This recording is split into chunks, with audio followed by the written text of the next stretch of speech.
พี่น้องโดยเปิดภาพขึ้นกระตอนแรงใกล้สิค่ำมืดแล้วบาดนี้เราก็ได้กลับมาเยี่ยมน้องตุ๊กอีกครั้งหนึ่งเนาะเพราะว่าทางแม่น้องไซหรือว่าย่าน้องตุ๊กก็ได้เมื่อกับบ่าวลาวเป็นทีเรียบร้อยแล้วบ่าวลาวมาเนาะก็ดีเราก็มาแต่เบิ่งงานบ้านป้าแต๋วก็เลยเข้ามาเยี่ยมเพิ่นอีกยันแม่น้องไลบ่ทันเมื่อสบายดีเด้อ อ่า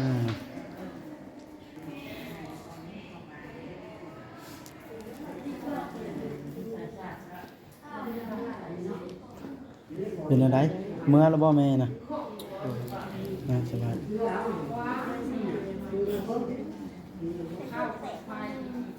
ฮะเส้นเลือดแตกเป็นหยังล่ะมันเลือดลายโคตรบ่หรือว่าแนวใดอ่ะนะคนใส่น่ะคนใส่เลือดแล้วก็สโลมหนึ่งมันแตกใส่ครั้งเดียวคนใส่ขางเดียวที่เต็มมาคือแต่ของเก่าบอก อย่าลืมกดติดตามเพื่อเป็นกำลังใจให้ผมด้วยนะครับทุกคนขอบคุณมากๆครับพี่น้องโดยเปิดภาพขึ้นกระตอนแรงใกล้สิค่ำมืดแล้วบาดนี้เราก็ได้กลับมาเยี่ยมน้องตุ๊กอีกครั้งหนึ่งเนาะเพราะว่าทางแม่น้องไซหรือว่าย่าน้องตุ๊กก็ได้เมื่อกับบ่าวลาวเป็นทีเรียบร้อยแล้วบ่าวลาวมาเนาะก็ดีเราก็มาแต่เบิ่งงานบ้านป้าแต๋วก็เลยเข้ามาเยี่ยมเพิ่นอีกยันแม่น้องไลบ่ทันเมื่อสบายดีเด้อ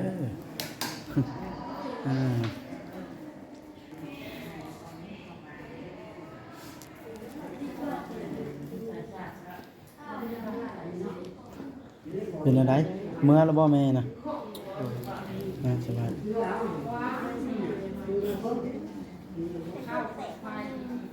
ฮะเส้นเลือดแตกเจาะครั้งเป็นหยังล่ะมันเลือดลายโคตรบ่หรือว่าแนวใดอ่ะนะคนใส่น่ะคนใส่เลือดแล้วก็สโลมหนึ่งมันแตกใส่ครั้งเดียวคนใส่ขางเดียวที่เต็มมาคือแต่ของเก่าบอกคนมาให้หยังนี่ไ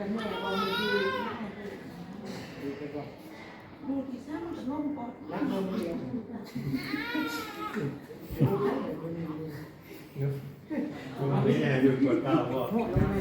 เพราะจะหายใจได้เด็กน้อยสิบ่หายเด็กดีเลยใช่ปะ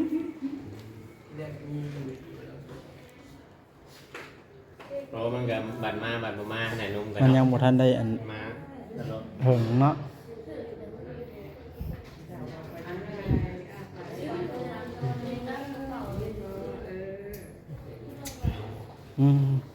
เป็นอะไรบาดนี่ทางท่านหมอเพิ่นอนุญาตให้เมื่อใด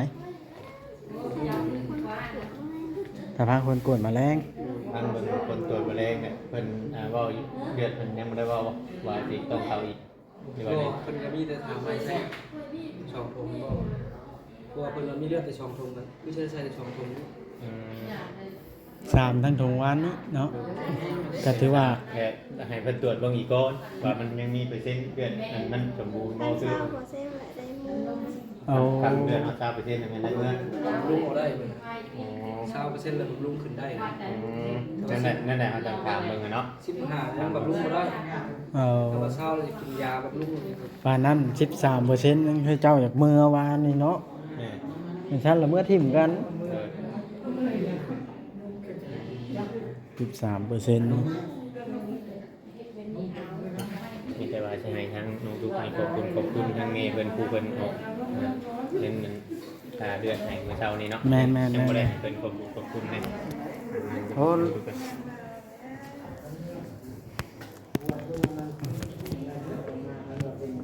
มีแต่ว่าให้เจ้าขอบคุณในเพจมันนี่เด้อในทางอเมริกาที่เป็นออกเงินค่าเดือนเมื่อเช้านี้ขอบคุณเป็นแม่เพจมันนี่เป็นเห็นอันนี้สิค่ะเงินมาให้โซ่ค่ะมาสามีคอยเลี้ยงเป็นทางใส่ปลาจ้า เช้านี้เนาะมันส่วนหลายเรื่องนี่จะเดินอะไรนะเบิ่งไปในพี่น้อง มันชนกันเนาะแบบนี้เนาะ เออ เป็นแล้วหรือว่าใช้งานใช่ไหม ยังสโลงขึ้นอยู่ มันทอดก่อน ขึ้นเอาไป ใส่เลือด เช้าใช้โซเซนแตกมันจะทอดอย่างไร เส้น อ๋อ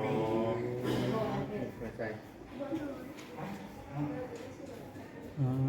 ม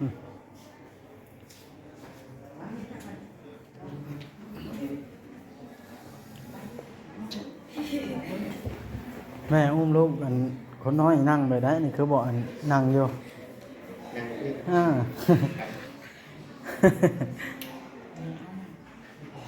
คันวางลงแล้วมันหายบอกคนน้อยอันนั้นตุ๊กแล้วอุ้มอืม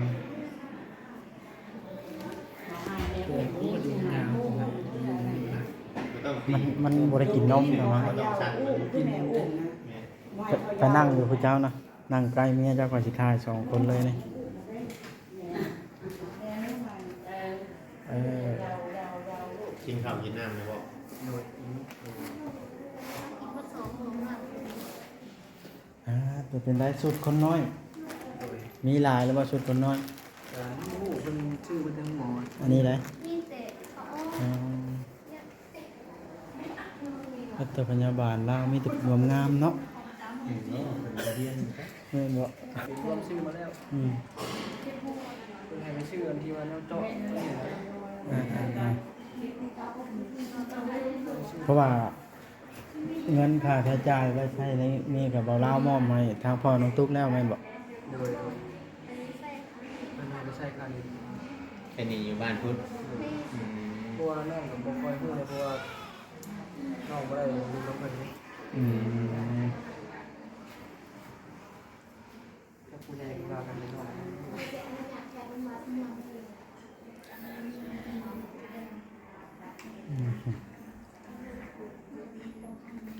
อดเอามื้ออื่นต้องได้มื้อเนาะ โดย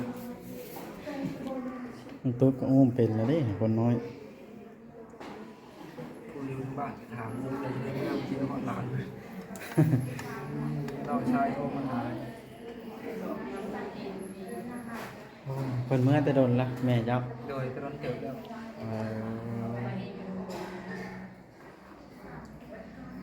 มันจะบอกเนี่ยว่า บ่แม่นว่าบ่ยากเพราะว่าคอยล้มกับไอ้ลาวแล้วเด้ เพื่อนลาวอยู่ทางนั้นเนาะคอยรับปากลาวว่าสิมาส่งแล้วย่านบ่ได้เมื่อก็เลยลบขึ้นมาเบิ่ง ข้าวอมมันยังมีตัวนี้บอกข้าวอม โดย อยู่เดินกับบริมีบอก บอกมันเอามาแต่เงินซื้อมาแต่หมออยู่บ้าน อ๋อแต่ว่าอันพวกมันข้าวอ้อมข้าวขนมขนูนี่จำเจ้าก็ได้ชื่อเตรียมไปเลยบอก โดย โอ้ อ้ายมื้อนี้เลขออกบ่ได้พันเลขเด็ดบ่น้องตุ๊กคืนเด้นอนห้องหมอกันนะ จักคนน้อยจักโลสิคนน้อย 2 โลหา2 โล 2 โล5 2 โล 6แม่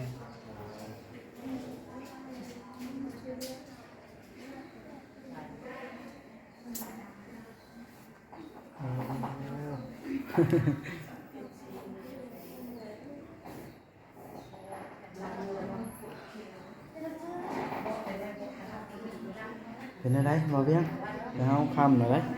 ออกสัมภาษณ์พ่อน้องตุ๊กไปหน่อยละมื้อบ่ปล่อยให้น้องเพิ่นพักผ่อนหรือเจ้ามีหยังอยากคุยกับน้องบ่ บริมี ถ้าบ่มีแล้ว ตั้งมือใหม่น้องต่อมาอัปเดตน้องยิปใหม่เป็นเกี่ยวกับผู้รักผู้ใหญ่เป็นแบบชื่อข้าวอ้อมคาเฟ่นะบริมีอย่างเด็กข้าวอ้อมคาเฟ่ก็บริทางน้องๆคนบริชื่อเตรียมไว้คือน้องเลยครับเตรียมไว้ตะกี้แต่ในมือละโคตรนะ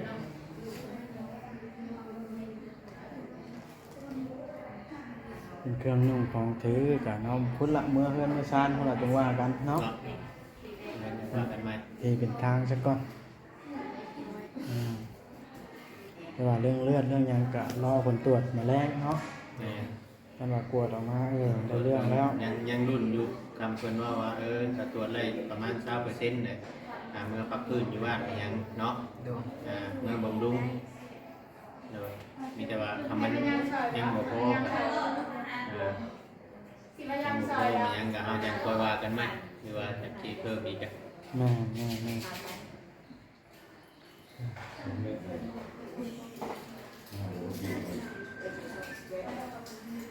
สะอาดครับเนาะองค์หมอเมืององค์หมอแขวงเนาะสะอาดครับนะในการดูแลความสะอาดได้ดี ก็นอนให้เลย บอกพ่อเจ้าแล้วไปซื้อนมกันว่านมบ่มีพ่อน้องตุ๊กเนาะ เงินน้ำลาวมีชั้นเพิ่นน้อยให้กลางคืนรบกวนเพิ่นเพิ่นรอบข้างได้กันนมเจ้าบ่มี เมย์มาอยู่แล้วเดี๋ยวได้บาทมาบาทมาเลยเบอร์นี้ได้ชื่อฮอดเครื่องปั๊มคุณนะต้องซื้อเครื่องปั๊มนะว่ายังใหม่เลยซื้อเครื่องปั๊ม ให้แม่น้องตุ๊กแล้วเบิ่งน้ำเนาะ แม่ แม่เมียบ่จอยชาแนลนี่ เพราะว่าคนน้อยบางทีมันอยู่มุนมัดมันก็สิให้แบบนี้เด้เฮาบ่เคยเด้เฮาบ่จัก มาต้องนั่นเนาะมันยังมาจักเพราะมันเราจิตแกว่งที่ยังเนาะยังน้อยอยู่เนาะ เบิ่งก็คืออันเอื้อยอุ้มน้องจังซี่เนาะ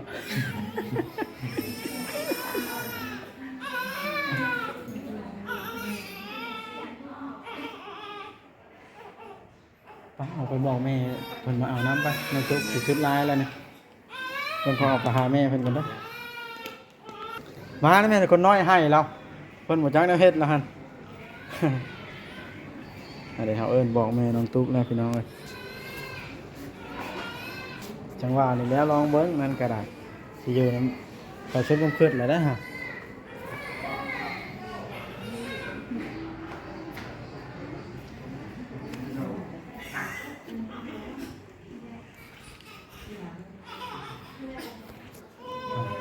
แม่น้องตุ๊กโอ้บ่เป็นนะมาซะนะมันมาอยู่น้ำทุนนี้แบบมิดรถมันเหี่ยวมันก็หายรถได้เล็กน้อยนะบัวฮ้อนได้เล็กน้อยนะกันว่าได้หาก็ได้2-3มื้อยังบัวฮ้อนดอกเนาะ ต้องใส่เสื้อผอกเสื้อผ้าเพราะว่ามันวอกมันใช้ห้วยอยู่เดี๋ยวแม่ยังไม่ได้ไปซื้อมันก็ได้หลักก็ได้ พี่น้องเอ้ยมาอยู่น้ำแม่น้องตุ๊กเลี้ยงน้องตุ๊กนี่แหละเมียบ่าวจอยก็คือสิบ่ให้แล้วเราก็สิได้ออกเตรียมกลับแต่บาดนี้มันเริ่มค่ำแล้วเด้นี่พี่น้องเอ้ย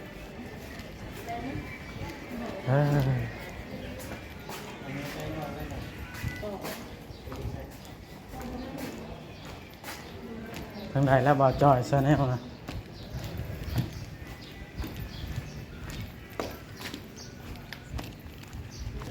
มันอยู่ใส่แล้ว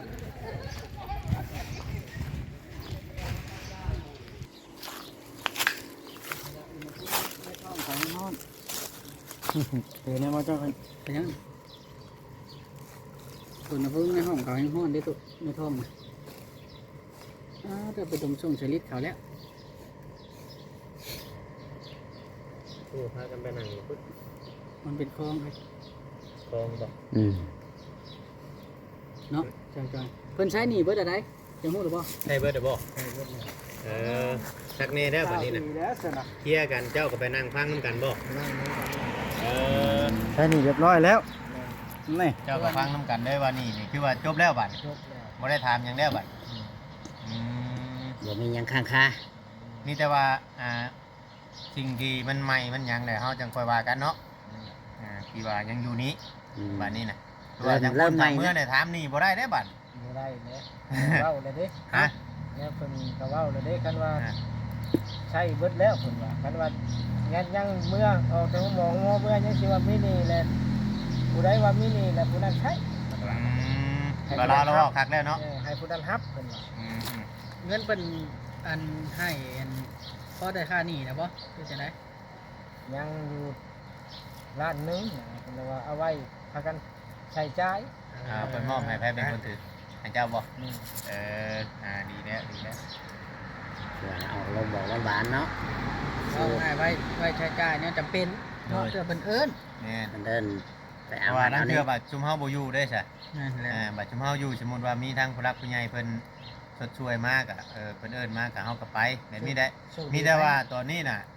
รอพังเบิ่งว่า มื้ออื่นตอนแรงเนาะทางเบิ่งผลตรวจเลือดว่าเลือดน้องตุ๊กนี่สิมามีจักเปอร์เซ็นต์แล้วก็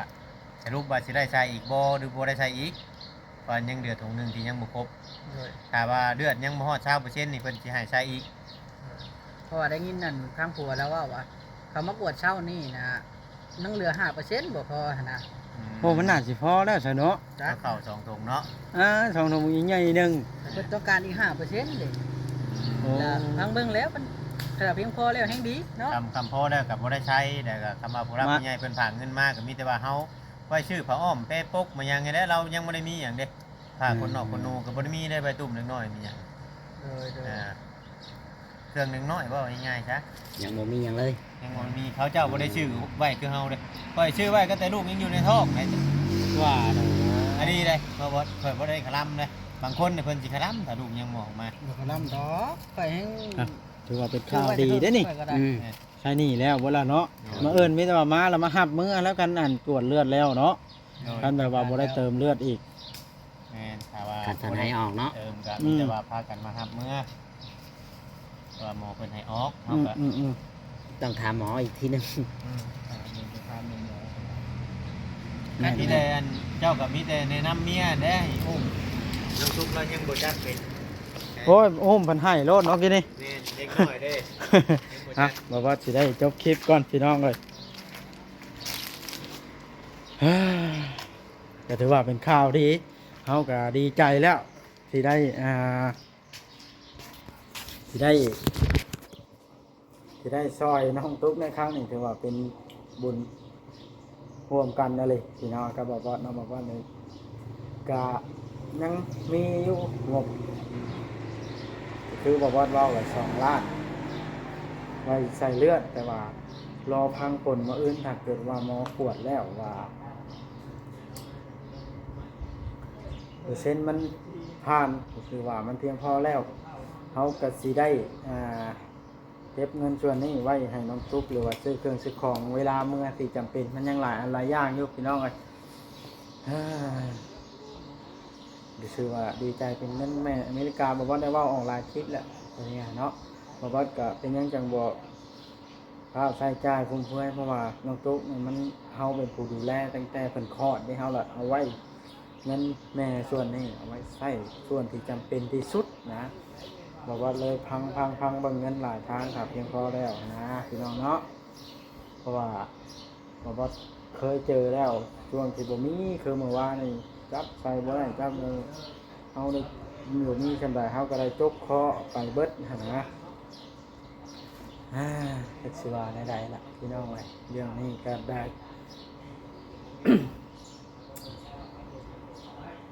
ก็ถือว่าดีใจแล้วซ้ำนี่เนาะไปคลิปนี้ก็จะได้จบคลิปซ้ำนี่แหละค่ำแล้วพี่น้องอันนี้ว่ามื้ออื่นรอเอาถ้าหมออนุญาตให้เมื่อ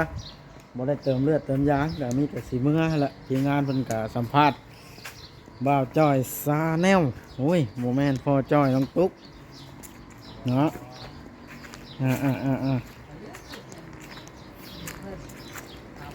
เป็นอะไรทีมงาน เอาเพราะว่า เริ่มค่ำแล้ว เนาะเอาไปเลยมันบ่มีจักกี้มันบ่อยากรบกวนเพิ่นเด้เพิ่นหลายวันเนาะ ว่าตอนแรกยังบ่ได้มีเงินมีหยังเด้อก็บ่ได้กล้า ไปแล้ว พูด บ่กล้าเนาะ แม่นบอกว่าจอยซาแนล แม่นแล้ว แม่นแล้วบ่ แม่นแล้ว รัวได้กันเนี่ยบ่จ่อย เราบ่ได้อัน